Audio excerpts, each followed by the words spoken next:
अवनी इस बात से परेशान होकर गायत्री देवी के रूम में चली गई। वो गौतम के साथ रहकर लोगों की बातों का शिकार नहीं होना चाहती थी, लेकिन रूम के बाहर पहुंचते ही अवनी को अपनी दादी की गुस्से भरी आवाज सुनाई दी। ये क्या लेकर आए हो? मैंने तुम लोगों को कहा था कि कम से कम 5 लाख का नेकलेस लेकर आना, और तुम ये क्या उठा कर लाए हो? अरे पैसे नहीं थे तो अपने उस निकम्मे दामाद को कहते क्यों नहीं हो कि कुछ काम करे? सारा दिन घर में बैठकर मुफ्त की रोटियां तोड़ता रहता है। ये बात सुनते ही अवनी अपने आप को रोक नहीं पाई और गुस्से में कमरे के अंदर चली गई। दादी सा, ऐसी क्या बड़ी गलती हो गई हमसे जो आप मॉम को इतना डांट रही हो? अवनी की गुस्से भरी आवाज सुनते ही गायत्री ने नेकलेस का डिब्बा उठाकर फेंक दिया और अवनी की आंखों में आंखें डालकर देखने लगी। तुम्हारी हिम्मत कैसे हुई मेरे सामने ऊंची आवाज में बात करने की? आज शनाया की सगाई है, वो भी शहर के बहुत बड़े परिवार के साथ। जब वो लोग पूछेंगे कि आपके होनहार बेटे अनिल ने क्या गिफ्ट दिया, तो मैं क्या जवाब दूंगी? यही कि वो ये सड़ा हुआ सा नेकलेस उठाकर लाया है। ये बात सुनते ही अवनी कुछ कहने के लिए आगे बढ़ी, लेकिन तभी अनिल ने उसे इशारे से रोक दिया, क्योंकि वो गायत्री देवी का गुस्सा अच्छे से जानता था। लेकिन अवनी भी आज किसी की सुनने वाली नहीं थी। हम आपको खुश करने के लिए कुछ भी कर लें, लेकिन आपके ताने कभी खत्म नहीं होते। ये नेकलेस 50,000 का है। 50,000 हमारे लिए बहुत बड़ी बात है, लेकिन आपने इसे यूं ही फेंक दिया।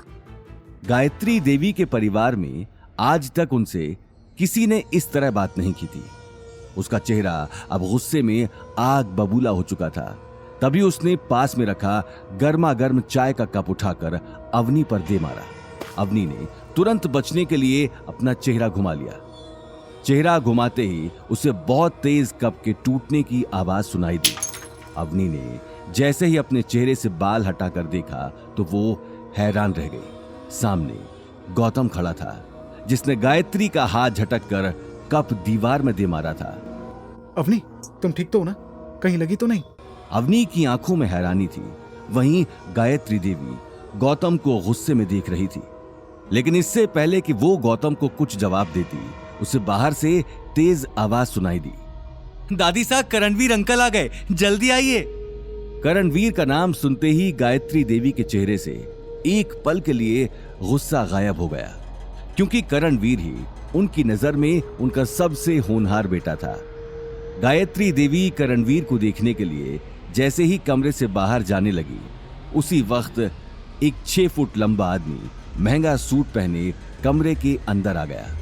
हाथ में महंगी घड़ी और गले में सोने की मोटी चेन देखकर उसकी अमीरी साफ पता चल रही थी।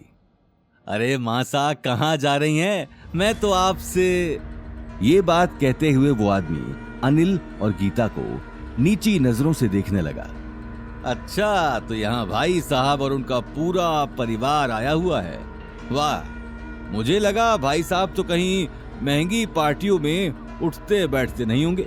क्यों भाई साहब? पूछो मत करणवीर बेटा, ये अनिल आज हमारे घर की नाक कटाने का सोच कर आया है। ये देख कैसा सड़ा हुआ सा 50-60 हजार का नेकलेस उठाकर लाया है। ये कहते हुए गायत्री देवी ने जमीन पर पड़े हुए नेकलेस की तरफ इशारा कर दिया। क्या ये 50,000 का नेकलेस? कम से कम खुद की नहीं तो शनाया की ही इज्जत का ख्याल कर लिया होता, जो कल पराए घर में जा रही है। आपको पता है इस बात के लिए उसे कैसे कैसे ताने। चाचा जी, आपके परिवार के पास पैसा है, इसीलिए आप महंगी गाड़ी गिफ्ट कर सकते हैं। और वैसे भी ये पैसा दादाजी का है, आपने नहीं कमाया। पापा को जब अग्रवाल हाउस से अलग किया था, तब दादी ने उन्हें जायदाद में से कुछ नहीं दिया। ये बात तो आपको याद होगी। क्या कहा तुमने? तेरा मतलब मैंने जायदाद का पैसा दबा रखा है क्योंकि मैं अपने बेटों में फर्क करती हूँ? हाँ, आप फर्क करती हैं। और अगर आपको मेरी बात पर शक है तो खुद देख लीजिए, जो हिस्सा डैड को मिलना चाहिए उस पर दूसरे ऐश कर रहे हैं। ये बात सुनते ही करणवीर अपने चेहरे से चश्मा हटाकर आसपास देखने लगा। अनिल और गीता अब तक खामोश ही खड़े थे। मासा, छोड़िए इन सारी बातों को। आज इतना खुशी का दिन है और अब कहाँ इन फालतू लोगों, मेरा मतलब है अब फालतू की बातों में पड़ रही हैं। आप मेरे साथ आइए, मैं कार लेकर आया हूँ। मैंने शनाया को भी नीचे बुला लिया है। ये बात सुनते ही गायत्री देवी गुस्से में बाहर जाने लगी, लेकिन तभी उसने मुड़कर अवनी के कंधे पर हाथ रख दिया। अभी ये बात खत्म नहीं हुई है, इसका जवाब मैं तुम्हें दूंगी, और कैसे दूंगी ये तुम देखती जाओ। गायत्री देवी ये बोलकर कमरे से बाहर निकल गईं। आखिर क्या होगा गायत्री देवी का अगला कदम?